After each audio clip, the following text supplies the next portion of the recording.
นอเอา3 ฟองนี่ปอกเสร็จแล้วเนาะ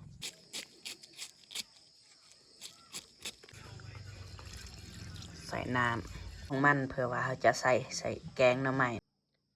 นี่น้ำเผ็ดแสบๆเลย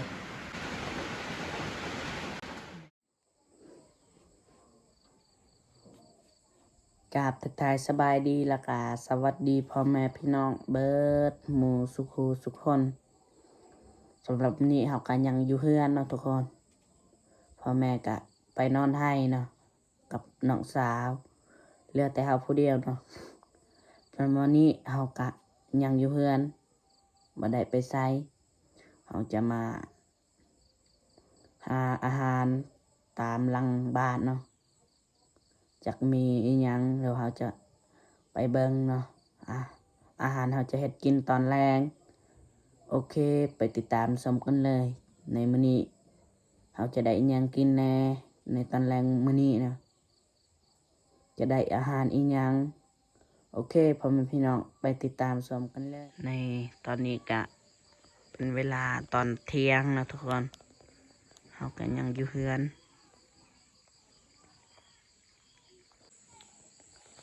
นี่จะมีหมักกอกนะทุกคนยังบ่ทันสุกนี่ดกเต็มกกเลยนี่ก็มีหมักซีดาหมักเกี้ยงหมักส้มโอ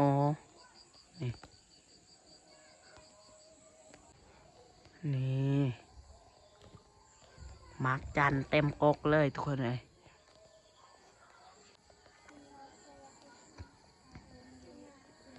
ในมื้อนี้เราก็สักเครื่องไว้เนาะทุกคนบ่ได้ทายตอนสักเครื่องเนาะทุกคนเอ้ยนี่เฮือนของเฮานี่ตอนหน้าเฮือนเนาะทุกคนเฮือนของเฮาตอนหน้าก็มีต้นมักจัน2 ต้นนี่นี่มีต้นมะข่ามักจันนี่ส่วนอาหารเที่ยงแรงมื้อนี้ก็มีอีหยังเนาะหน่อไม้หลังเฮือนนี่เราจะมาเบิ่งจักสิออกลายหรือบ่ปาดทุกคนนี่ลายอยู่นี่มีหลายๆต้นเนาะพอนี่อาจจะเป็นหลังเฮือน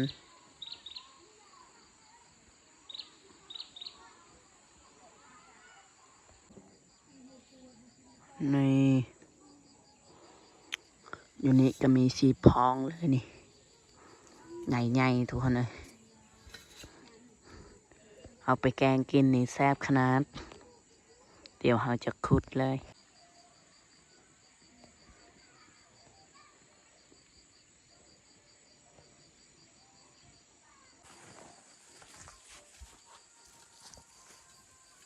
นี่ไม่ทุกคนนี่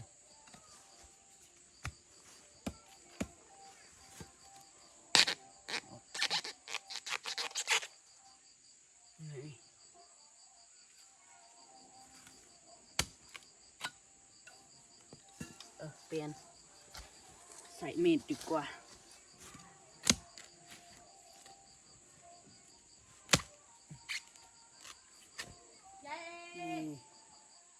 在这还当帮高下，那还在都很热，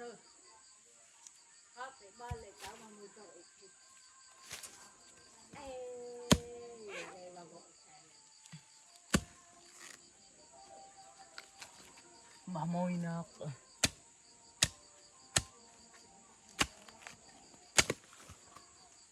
อุตรเจ้า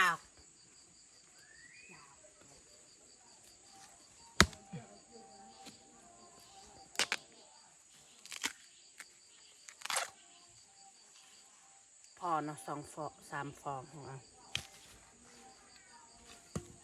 นี่กระทอมคืนทุกคนเอ้ยให้มันเติบโตอีก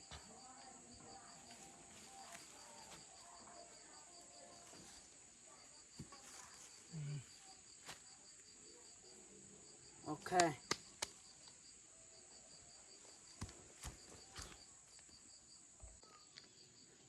นี่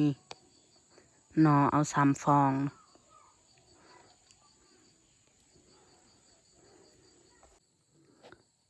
นี่นี่เราจะปอกเปลือกมันเนาะนี่ตัวนี้เราปอกแล้วเนาะเราจะปอกอีก2 อันตัวนี้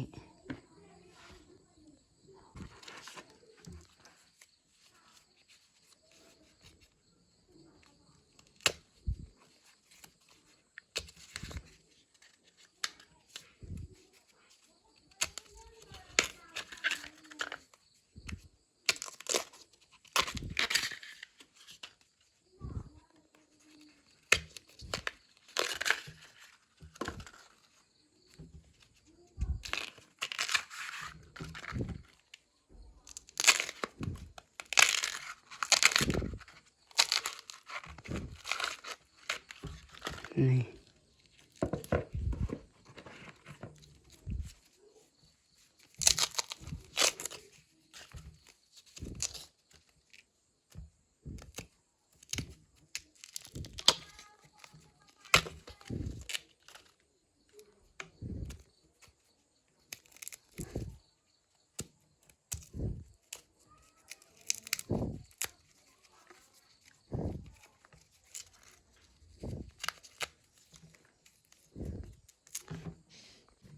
นี่ปอกเสร็จแล้วเนาะก็ได้ประมาณนี้เดี๋ยวเขาจะไปล้างนะทุกคนนี่มีคนบ้านใหญ่มาอยู่ที่โรงเรียนเนาะหลังจากอยู่ที่โรงเรียนเจ้าเฮือนแล้วจึงคอยย้ายไปอยู่เฮือนใหม่หลังจากนี้ก็มีคนอยู่ในโรงเรียนอีกเนาะทุกคนเลยกำลังย้ายเครื่องย้ายของ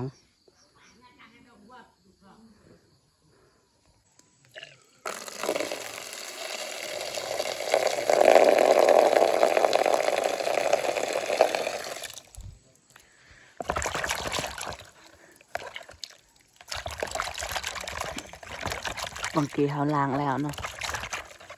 อันนี้เขาล้างอันนี้ซื้อ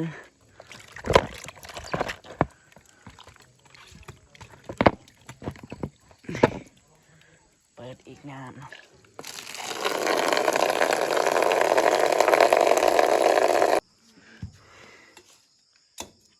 นี่เขาจะ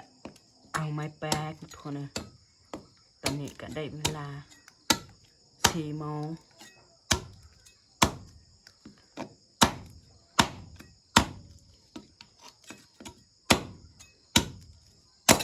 โอ้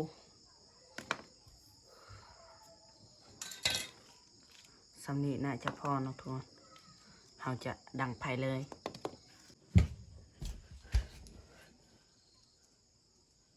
นี่จะดังไฟ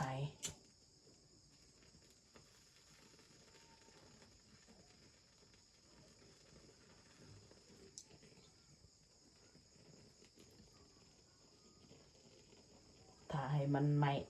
แห้งตอนจึงเคยใส่ไม้แป้งใส่ผืนเนาะยังบอกใหม่เธอ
ใส่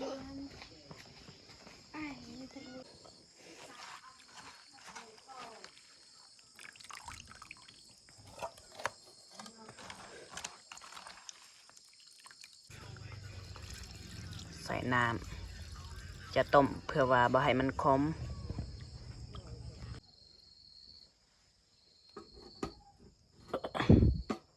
อู้หนักเติบทุกคนเอ้ย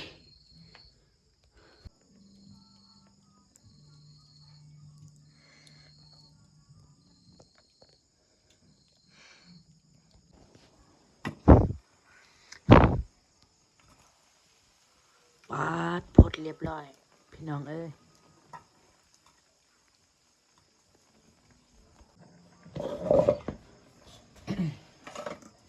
นี่ปองล้างน้ำหอบทีนึงนะทุกคนนี่ใส่ใบหมักหรือว่าใบหมักท้องทุกคนเนี่ยแล้วก็จะตำเขาจะเห็ดแกงหน่อไม้เนาะมีนี่บ่มีผักคะทุกคนเอ้ยมีแต่ใบหมัก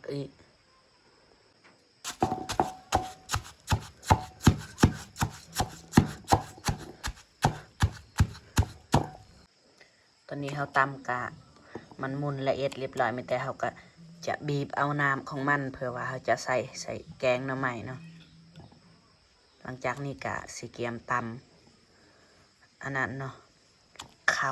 าเบื่อตำให้มันมุนแล้วก็จึงค่อยใส่นี่จะใส่หน่อไม้ใส่หม้อเลยทุกคนแล้วก็ต้มเลยต้มแต่นี่จนสุกเลยทุกคนนี่แล้วนี้จึงค่อยใส่น้ำ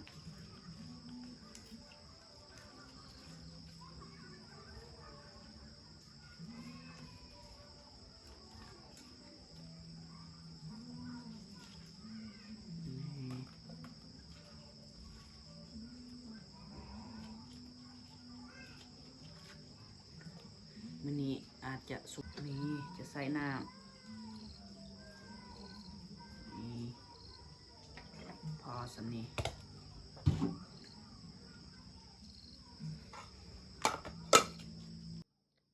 นี่น้ำใบหมักเนาะเคี่ยวอีปีเลยนี่กลางเมืองเลย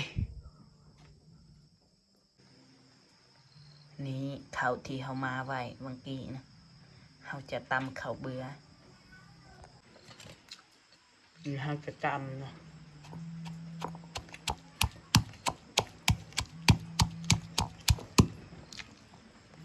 ก็มีคนถ่ายยากทุกคนเลย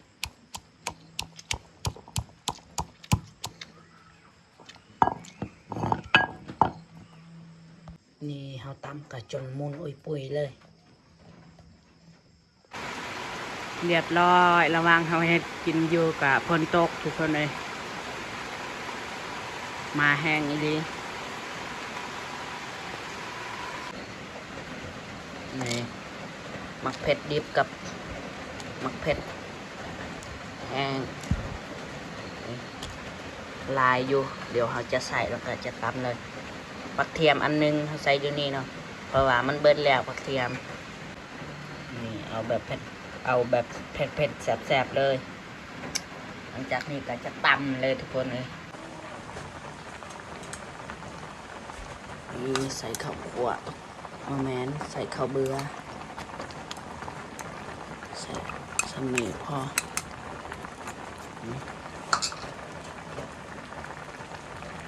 นี่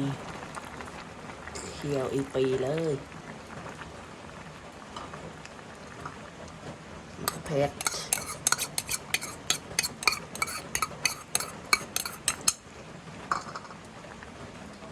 เกลือเป็นงัวซ่อมอยู่นี่เลยว้าวเคี่ยวเลยทุกคนเอ้ยนี่เราจะมาเบิ่งอันนี้เคี่ยวอีปีเลยทุกคนเอ้ยจากสีแสบหรือบ่แสบนะเฮาก็เคยเฮ็ดครั้งเดียวครั้งแรกนี่แหละลองเฮ็ดกินแกงหน่อไม้ จากสิแสบกับบะฮูเนาะ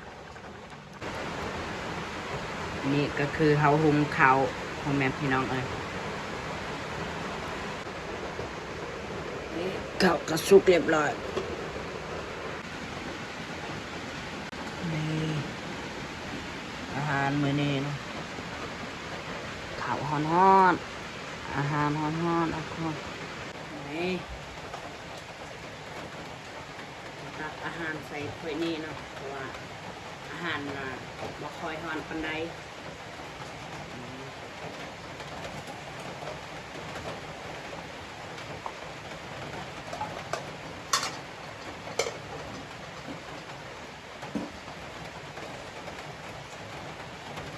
ข้าว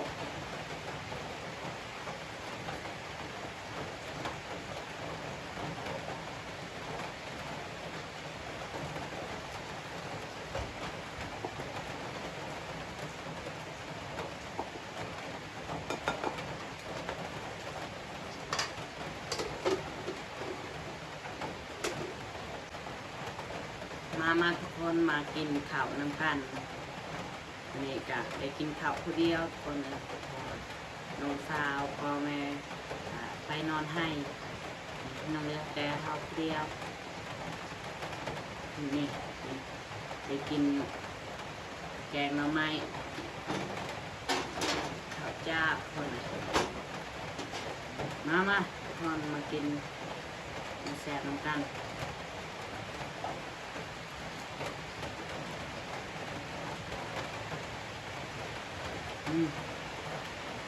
เขากินอยู่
ครั้งแรกได้กินแกงหน่อไม้นะ